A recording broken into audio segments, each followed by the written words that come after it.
everyone, welcome back to my channel. So recently my intros have been really boring, but this time I thought it's time to take out my creative juices again. So today's video I put in a little bit more effort for the intro. I'm going to be reviewing BBIA Smudge Tints. I did get all 6 shades. This is their Flower Market collection that just came out. Along with this, I also bought the water lipstick, which is part of it. I will be reviewing this in a different video. They also gave me freebies, or I guess they say service, which is kind of like when you buy a certain amount of stuff, they'll give you some free samples or whatnot. And they gave me the gold lip tint, which I think I have been wanting to try.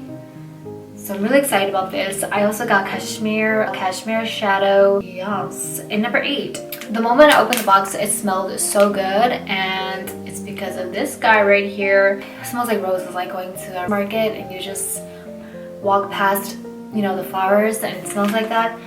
First of all, the packaging is amazing. It feels so soft, velvety. It's one of those, I think Peripera also came out with this kind of packaging where it just feels like velvet. I feel bad for not keeping this, but it will always be remembered. Surprisingly, this has a really long lifeline. It has a really long shelf life. It's right now it's 2022, yeah, and it's 3 years, 2025. It's supposed to give you a soft blurry finish, real matte smudge tint. Apply and yes sir. Okay, so this is how it looks like when you open it. We've got all 6 shades, like I mentioned. It has a sort of semi-transparent cap, and the body is quite slim. It's actually quite similar to their, hold on, I'm pretty sure it's this thing. Wow, did you hear my bag crack? Oh gosh. Okay, anyway, so right here I have the sheer velvet tint, and this is the This is the water velvet tint. Basically the same size, so that's that. As for the brush, it's basically just a round brush tip. It is quite stiff, so it looks like we got a bit of coral, brown, a little bit of, what is it called? Mauve. Okay, so without further ado, let's go ahead and get swatching.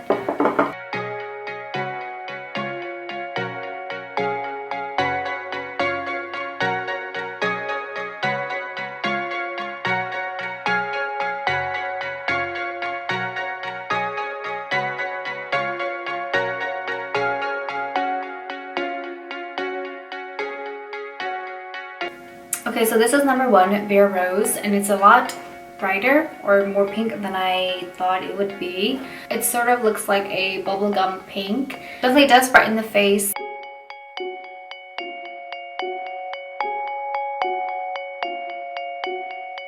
Now we sort of have a rose pink. It's quite good to blend. It gives a really nice gradient effect if you like that blurred look.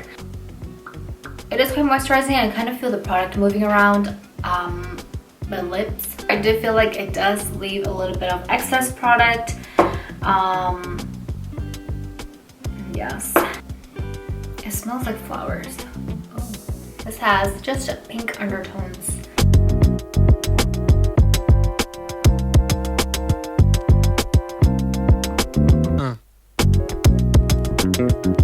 After the 4th one, it's still transferring just a little bit. You can kind of see the stain. It does feel really soft, and it's not drying at all, surprisingly.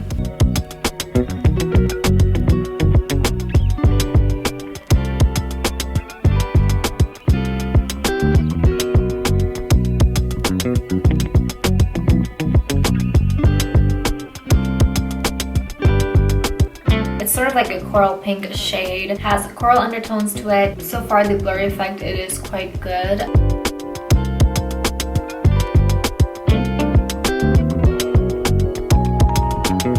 Very flattering MLBB shade. You can still see a little bit of the coral undertones. Kind of reminds me of Maybelline's Brick Rose. Let me just swatch it real quick. This is BBIA, and this is Maybelline's Brick Rose. This lip tint was really popular, especially for the shade number 23, Brick Rose. But the formula can be a little bit drying after a while, so if you're still into that kind of shade, definitely would recommend this one.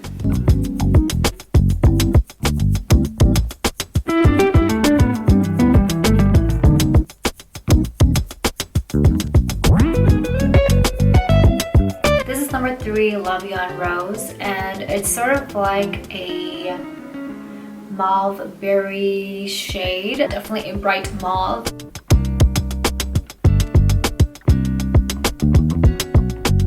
We've got a magenta mauve. Usually these type of shades, it can make someone look older or older, but this one, because of its brightening effect and the amount just to brighten a little magenta, I would say it's actually quite flattering. Brightens up the face. It's giving me very ladylike vibes. Oh dear. Yeah, there you go.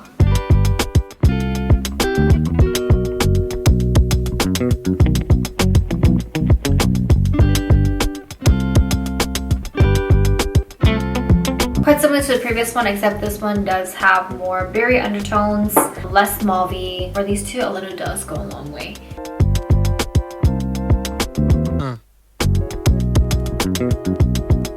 I used to be obsessed with berry lip tints, but then mauve lip tints came in, and it seems like they're making their little comeback here.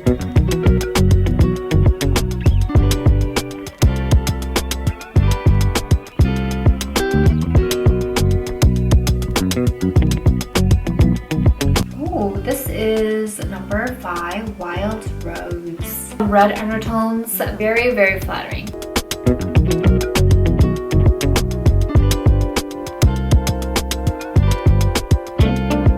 A lot of these do look quite similar. There's like a slight difference. Some of them has mauve undertones, berry undertones. This one has red undertones.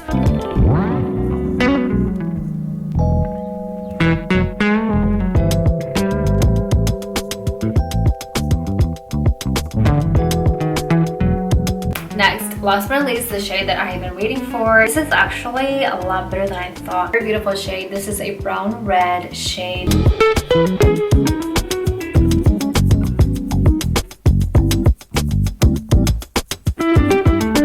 Now we sort of have this brown red orange shade. As I'm blending it out, I kind of see there's like a red orange undertone to it.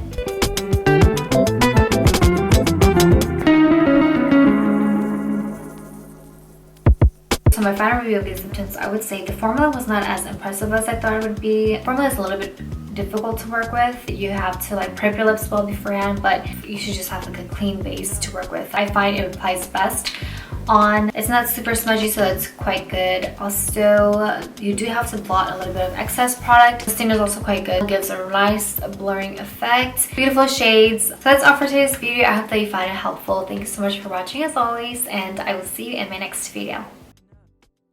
After the fourth one, it is next up is number 2, Bohemian Rose. This looks quite similar to